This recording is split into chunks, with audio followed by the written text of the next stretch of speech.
Hi friends, ഇന്ന് നല്ല tasty ആയിട്ടുള്ള ഒരു സൂപ്പർ അച്ചാറിൻ്റെ റെസിപ്പിയാണ് ഞാനിവിടെ പരിചയപ്പെടുത്തുന്നത്. ഇത് പാവയ്ക്ക് വെച്ചിട്ട് നമ്മൾ കൈപ്പയ്ക്ക എന്നൊക്കെ പറയുന്ന ആ പാവയ്ക്ക് വെച്ചിട്ട് ചെയ്യുന്ന അച്ചാറാണ്. ഇത് നല്ല സ്വീറ്റാണ്, അതുപോലെ തന്നെ നല്ല പുളിയും നല്ല മധുരമൊക്കെയുള്ള നല്ല ടേസ്റ്റി അച്ചാറാണ്. ഈ അച്ചാർ തയ്യാറാക്കാനായിട്ട് 2 മീഡിയം സൈസ് പാവയ്ക്കാണ് എടുത്തിരിക്കുന്നത്. ഒരു 250 ഗ്രാം പാവയ്ക്ക നന്നായി ക്ലീൻ ചെയ്തെടുത്തതിന് ശേഷം നീളത്തിൽ ചെറിയ പീസാക്കിയിട്ട് കട്ട് ചെയ്തെടുക്കണം. എന്നിട്ട് അതിലേക്ക് കുറച്ച് ഉപ്പും മഞ്ഞൾ വിനാഗിരിയും കൂടെ പുരട്ടി ഒരു 2 മണിക്കൂർ വെക്കണം. എന്നിട്ട് അത് നന്നായി പിഴിഞ്ഞ് അതിൻ്റെ വെള്ളം കളഞ്ഞെടുക്കണം. ഇനി ഈ അച്ചാർ തയ്യാറാക്കാനായിട്ട് ഒരു 1.5 പീസ് ശർക്കര എടുത്തിട്ടുണ്ട്. പിന്നെ കുറച്ച് കാന്താരിമുളക്, അത് നടുവിനെ ഒന്ന് വെട്ടി വെച്ചതാണ്, പക്ഷെ നടു പിളർന്നു പോയിട്ടില്ല. നടുവിന് ചെറുതായി കട്ട് ചെയ്ത് വെക്കുക. പിന്നെ ജിഞ്ചർ ഗാർലിക് പേസ്റ്റ് ഒരു 2 ടേബിൾ സ്പൂൺ വേണം.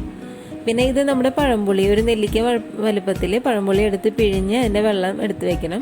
പിന്നെ മുളക് പൊടി ഒരു 3 ടേബിൾ സ്പൂൺ വേണം. ഇത്രയും സാധനങ്ങൾ നമ്മൾ തയ്യാറാക്കി വെക്കണം. ഇനി നമുക്ക് ഒരു പാൻ ചൂടാക്കിയിട്ട് അതിലേക്ക് കുറച്ച് നല്ലെണ്ണ ഒഴിച്ചു കൊടുക്കാം. അപ്പം നല്ലെണ്ണയാണ് കൂടുതൽ നല്ലത് അച്ചാറുകൾ തയ്യാറാക്കാനായിട്ട്, അല്ലെങ്കിൽ നമുക്ക് വേറെ ഏതെങ്കിലും എണ്ണയായാലും കുഴപ്പമില്ല.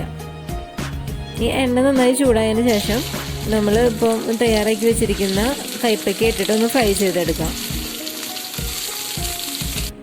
അപ്പം കൈപ്പയ്ക്ക മൊത്തത്തിൽ ഇതിൽ ചേർത്തു. ഇനി അതൊന്ന് ഇളക്കിക്കൊണ്ട് നമുക്ക് ഫ്രൈ ചെയ്തെടുക്കണം. അപ്പോൾ നന്നായി ക്രിസ്പി ആവുന്ന പോലെ മൊരിക്കൊന്നും വേണ്ട. ഒരുവിധം ഫ്രൈ ആകുമ്പോൾ നമുക്കിത് എണ്ണയിൽ നിന്ന് കോരിയെടുക്കാം. ഈ റെസിപ്പി എനിക്ക് പറഞ്ഞു തന്നത് എൻ്റെ മേമയാണ് കേട്ടോ.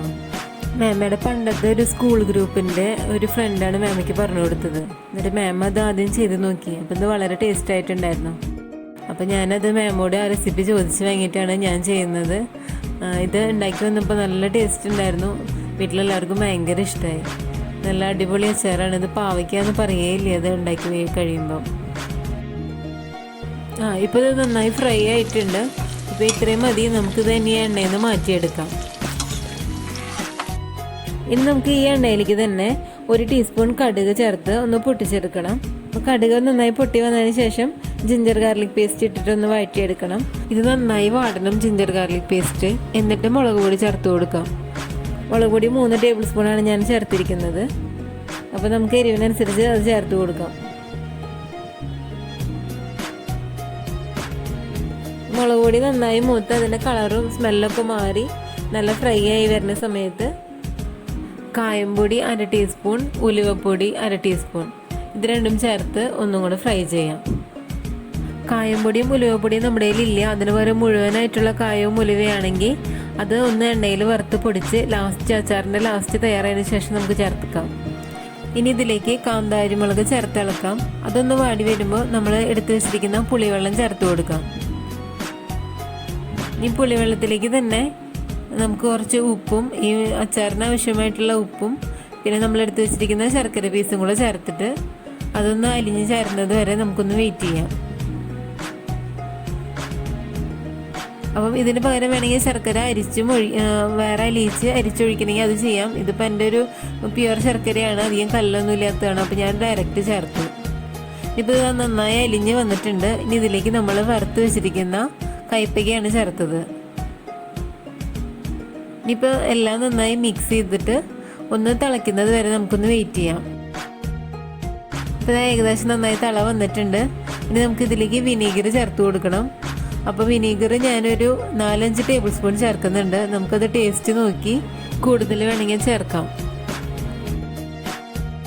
അപ്പോൾ ഇവിടെ സൂപ്പർ ടേസ്റ്റി ആയിട്ടുള്ള അച്ചാർ തയ്യാറായി. ഇപ്പോൾ പാവയ്ക്ക വില കുറഞ്ഞ എല്ലായിടത്തും കിട്ടുന്നുണ്ട്. പാവയ്ക്കയുടെ സീസണാണെന്ന് തോന്നുന്നു. അപ്പോൾ പാവയ്ക്കയുടെ അച്ചാർ ഇതുവരെ കഴിച്ചിട്ടില്ലാത്തവർ തീർച്ചയായും ട്രൈ ചെയ്ത് നോക്കണം. ഇത് നമുക്ക് ചൂടാറിയതിന് ശേഷം ഒരു ചില്ലുകുപ്പിയിൽ അടച്ച് സൂക്ഷിക്കാം. അപ്പം അധികം നാൾ കേടാവാതിരിക്കണമെങ്കിൽ ഇതിൻ്റെ മുകളിൽ കുറച്ച് എണ്ണ ചൂടാക്കിയിട്ട് നല്ലെണ്ണ ചൂടാക്കി ഒന്ന് ഒഴിച്ച് വെച്ചാൽ മതി. അപ്പം ഇത് കേടാവില്ല. അല്ലെങ്കിൽ പിന്നെ നമുക്കിത് ഫ്രിഡ്ജിൽ സൂക്ഷിക്കാം. അപ്പം എല്ലാവരും ട്രൈ ചെയ്ത് നോക്കി ഒന്ന് ഫീഡ്ബാക്ക് അറിയിക്കണം. പിന്നെ വീഡിയോ ഇഷ്ടപ്പെട്ടാൽ ലൈക്ക് ചെയ്യാൻ മറക്കരുത്. ഈ ചാനൽ ആദ്യമായിട്ട് കാണുന്നവരാണെങ്കിൽ പ്ലീസ് സബ്സ്ക്രൈബ്. Thank you.